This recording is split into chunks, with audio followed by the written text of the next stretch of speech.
কুষ্টিয়ার কুমারখালীতে বিএসটিআই এর ছাড়পত্র ছাড়াই কর ফাঁকি দিয়ে কসমেটিক্স জাতীয় ল্যাগেজ পণ্য বিক্রির অপরাধে ৩ প্রতিষ্ঠান মালিককে ৩০,০০০ টাকা এবং লাইসেন্স মেয়াদ না থাকায় এক টেক্সটাইল মালিককে ২৫,০০০ টাকা সহ মোট ৫৫,০০০ টাকা জরিমানা করেছে ভ্রাম্যমাণ আদালত। আজ বুধবার ২৫শে জুন দুপুর ১টা থেকে ২টা ৩৮ পর্যন্ত কুমারখালী শহরের সোনাবন্ধু সড়কে যৌথ অভিযান চালিয়েছে উপজেলা প্রশাসন ও বিএসটিআই।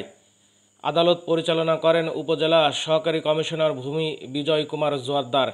এ সময় উপস্থিত ছিলেন কুষ্টিয়ার বিএসটিআইয়ের মাঠ কর্মকর্তা দীপঙ্কর কুমার দত্ত ও পুলিশ সদস্য।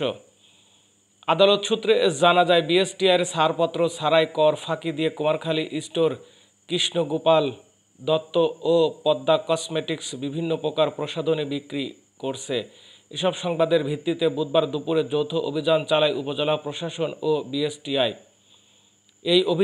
এই অভিযানে ভ্রাম্যমাণ আদালত বসিয়ে কুমারখালী স্টোরের মালিক নাইম শেখকে ১০,০০০ টাকা, কৃষ্ণগোপাল কসমেটিক্সের মালিক কমল সাহাকে ১০,০০০ টাকা এবং পদ্মা কসমেটিক্সের মালিক সুকুমার সাহাকে ১০,০০০ টাকা করে মোট ৩০,০০০ টাকা জরিমানা করা হয়েছে। এছাড়া লাইসেন্সের মেয়াদ না থাকায় রানা টেক্সটাইলের স্বত্বাধিকারী মাসুদ রানাকে ২৫,০০০ টাকা জরিমানা আদায় করা হয়েছে।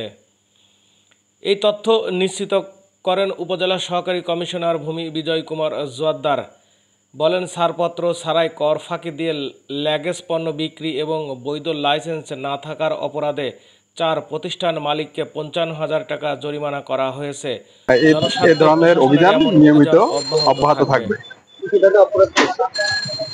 দেখা যায় বেশিরভাগই মানুষ লাগেজ যে প্রোডাক্টগুলো আছে, কসমেটিক্স, এগুলো বাংলাদেশ সরকারকে ট্যাক্স না দিয়েই তারা লাগেজের মাধ্যমে এনে এগুলো বিক্রি করছে, যা বাংলাদেশ সরকারের অপরিণীয় ক্ষতি হচ্ছে।